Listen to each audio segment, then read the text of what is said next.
Good morning. Enda. Ou Shane. Goeiemôre.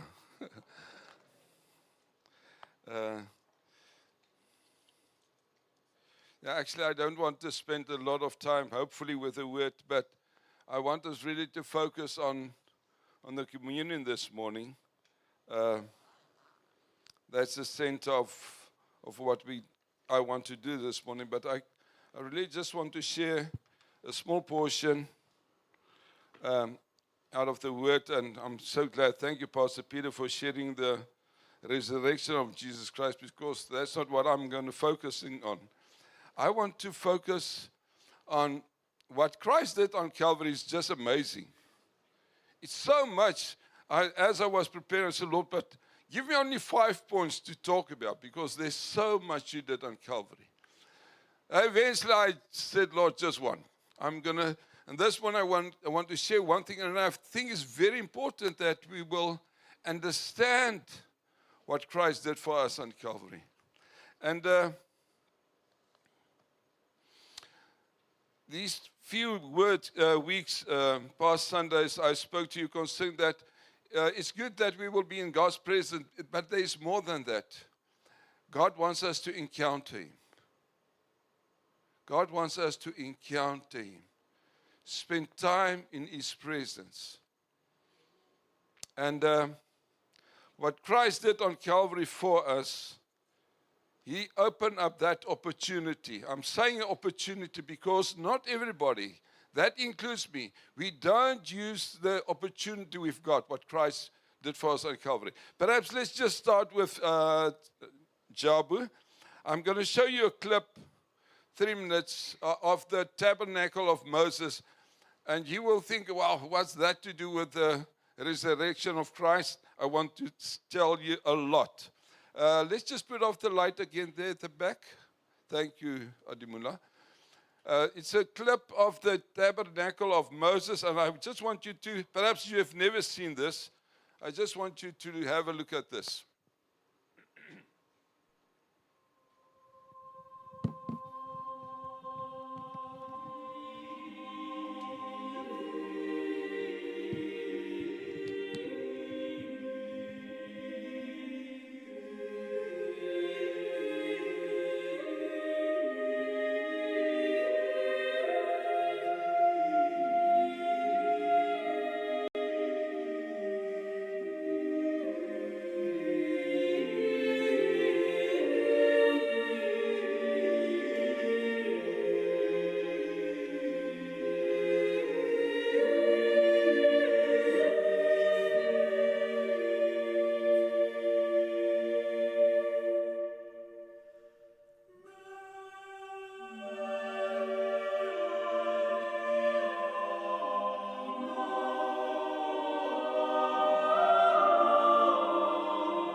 Thank you, Job. And what I want to, we can put the light on again there, please. What I want us to focus in is the last portion, the Holy of Holies, that if you go to Exodus, we're not going to read it. I want please you to read it.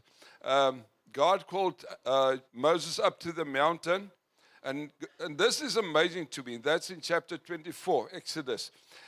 God called Moses up to the mountain, and he waited for 6 days. 6 days he waited for the Lord, and the seventh day God pitched up. And then for 40 days God revealed this to him, showed him the example of this tabernacle. God showed him, because this tabernacle was in heaven.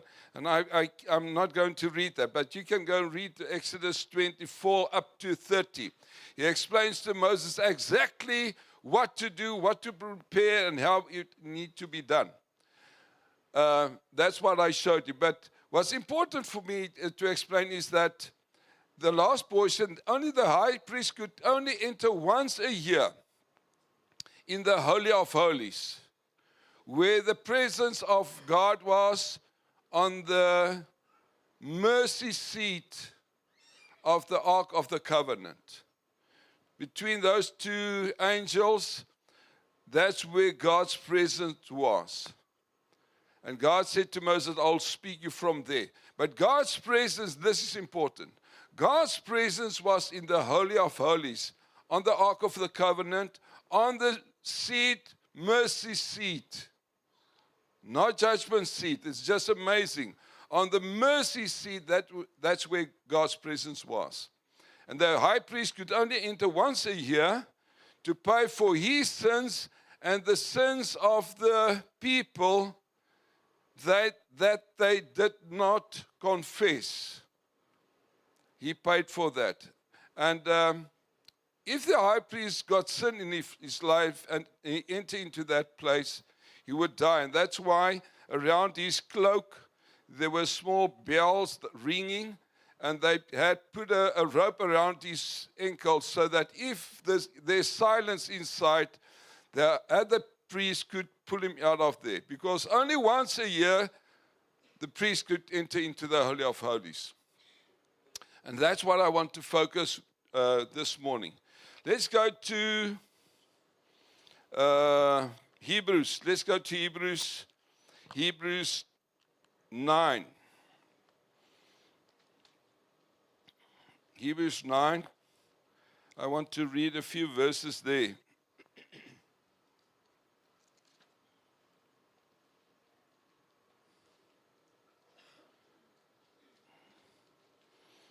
Let's start with verse 7. I'm going to read verse 7 and 8 and 9. If you see the heading of chapter 9 is the earthly sanctuary. That means what the writer of the book of Hebrews is doing is explaining what the tabernacle looked like on earth. Verse 7. I cannot read everything. Let's go to verse 7. But into the second part, the high priest went alone, once a year, not without blood, which he offered for himself and for the people's sin committed in ignorance. Right? That's into the Holy of Holies. Verse 8. The Holy Spirit indicating this, that the way into the holiest of all was not yet made manifested while the first tabernacle was still standing. That means while the old tabernacle was there, only the high priest could enter into the Holy of Holies. But that stopped after the new covenant was established through Christ. We're going to read this. Verse 9. It was symbolic for the present time in which both gifts and sacrifices are offered, which cannot, and this is important, which cannot make him perfect performed the service perfect in regards to the conscience. That means, although the high priest went into the Holy of Holies to pray for the sins, for his sins and the people's sin, it couldn't cleanse the conscience of people. The opposite of this means, when Christ came, and he as the high priest for us entered into the Holy of Holies with his own blood. We're going to read that. It's possible for him, and the purpose for his blood is to clean our conscience. Amen. Very, very important. Right. Because he said there, this offering, when the high priest went into the Holy of Holies with the blood of goats and bulls, it could not cleanse the conscience of people. Right, let's go on to verse 11. Now he's talking, the heading reads, the heavenly sanctuary. But Christ came as high priest, very important. But Christ came as high priest of the good things to come, with a greater, more perfect tabernacle, not made by hands, that is not of this creation. That means Christ went into heaven. We're going to read this. With his own blood. Let's read verse 12. Not the blood of goats and calves, but with his own blood he entered the most holy place once for all, having obtained eternal redemption. Let's go on. Verse 13. For if the blood of bulls and goats and the ashes of heifer sprinkling the unclean sanctifies for the purifying of the flesh, how much more shall the blood of Christ, who through the eternal Spirit offer himself without spot to God, listen, cleanse your conscience from dead works to serve the living God. One more verse, verse 24. For Christ has not entered the holy place made with hands, which are copies of the true, but into heaven itself, now to appear in the presence of us, in the presence of God for us. What I want to tell you, what happened when Christ died on Calvary, rose again, he went up, and I'm not going to share that. You can read that in John 16 and John 20. Perhaps next week I'll talk about that. But he took his own blood to the Father and presented his own blood before the Father in heaven, where God's seated at the mercy seat. God is not anymore on the Ark of the Covenant. God's presence is not there anymore. God's presence now in heaven. He's seated in heaven. Let's go back just to chapter 8, verse 1. Chapter 8, verse 1. Now this is the main, very important. This is the main point of the things we are saying. We have such a high priest who is seated at the right hand of the throne of the majesty in heaven, a minister of the sanctuary and of the true tabernacle which the Lord erected and not men. Jesus Christ is now at the right hand of the Father. And he presented his own blood to the Father and satisfied the Father. That means, my brother and sister, and we're going to read now chapter 10. When Christ died on Calvary, the veil was torn. And most of us said so that we can enter in. I think that the veil was torn. God got out of the tabernacle, and he's seated now in heaven. And he torn that veil, and we've got the ability now to enter into God's presence through the blood of Jesus Christ. Without, listen carefully, without shame, without guilt, without condemnation. Amen. And that's so important, my brother. This word, what the Lord gave me, is we've got the opportunity now, because of what Christ did, to enter into God's presence like never before. Before the crucifixion, nobody could enter except the high priest. Now we've got the high priest, and because of his blood, we've got the opportunity to go into the Holy of Holies through the blood of Jesus and to spend time in his presence. Amen. And the devil wants to prevent us to enter into the presence of God, because in the presence of God, that's where we will start having a true relationship with him, to know him. Oh, sometimes we say stuff about God because we don't know him. Sometimes I will speak to people, and then they will say, they will accuse God of stuff. And then I think in my heart, you just don't know God. If you knew God, you wouldn't say this. My brother and sister, God invites us through the blood of Jesus Christ that we can enter into God's presence, to spend time with him. And remember, in 2 Corinthians 3:18, is in his presence, that's where God transforms us to become like him. The devil wants to prevent us from entering in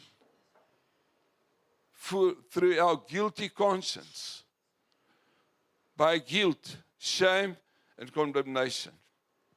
Chapter 10, verse, let's start at verse 9. Chapter 10, verse 9. Then he said, behold, I've come to do your will, O God. That means Christ just declaring again, what I'm doing is not my will, it's the will of the Father. I come to do your will, O God. He takes away the first, that he may establish the second. He took away the first tabernacle, and he established now a new covenant. The old covenant was good, but there's now a new covenant with us through his blood. Verse 10. By that we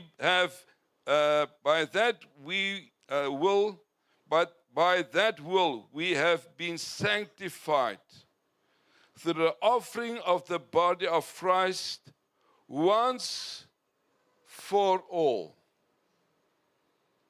And then he's explaining, Jesus is not going to offer again the price.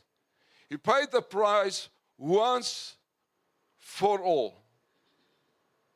Amen. That means, my brother and sister, the veil is torn. We've got the ability to go in. And there, he explains that in chapter 10. I don't think we're going to read this morning, where he says that no, we're going to read it. Let's go to verse 19. Verse 19. Therefore, brethren, having boldness to enter the holiest by the blood of Jesus, by a new and living way which he consecrated for us, through the veil that is his flesh. And having a high priest over the house of God, let us draw near with a true heart, in full assurance of faith, having our hearts sprinkled from an evil conscience, and the body washed with pure water. For me, if I think of what Christ did on Calvary, and that's not the only thing, but in chapter 8, he said the main reason. For me, one of the main reasons why Christ died for us, rose out of the grave, is that we can enter into God's presence with boldness through the blood of Jesus, with our conscience being cleansed by his blood, that there will be no shame, no guilt, no condemnation. My brother and sister, it's all what he did, not what you did. It's all what he did that gives us the opportunity to enter into his presence. The last scripture I want to read, let's go to Hebrews 4. Then we're going to partake in the communion. Hebrews 4. Hebrews 4. And this is just amazing scripture. Hebrews 4 let's read verse 14. Remember, he's talking about Jesus Christ is now the high priest, our high priest. And he entered into the Holy of Holies once for everybody. Verse 14, chapter Hebrews 4:14. Seeing then that we have a great high priest who has passed through the heavens, Jesus, the Son of God, let us hold fast our confession. For we do not have a high priest who cannot sympathize with our weakness, but was in all points tempted as we are, yet without sin. And then verse 16, very important. Let us therefore come boldly to the throne of grace. Remember, the Ark of the Covenant, it was the seat of the mercy seat where God was. Now he's talking about when we enter into God's presence, we enter to his throne of grace, not of judgment, but the throne of grace. I'm reading it, verse 16. Let us therefore come boldly, my brother and sister, to the throne of grace, that we may obtain mercy and found grace to help us in the time of need. When we enter into God's presence, into the Holy of Holies, we will find he's seated at the throne of grace. And what he's going to give you is not judgment, not condemn you. He will give grace and mercy to you. And if Satan can prevent us to go through the blood of Jesus Christ to the throne of grace, guess what? Then we will not know God. Then we will not have an intimate relationship with him.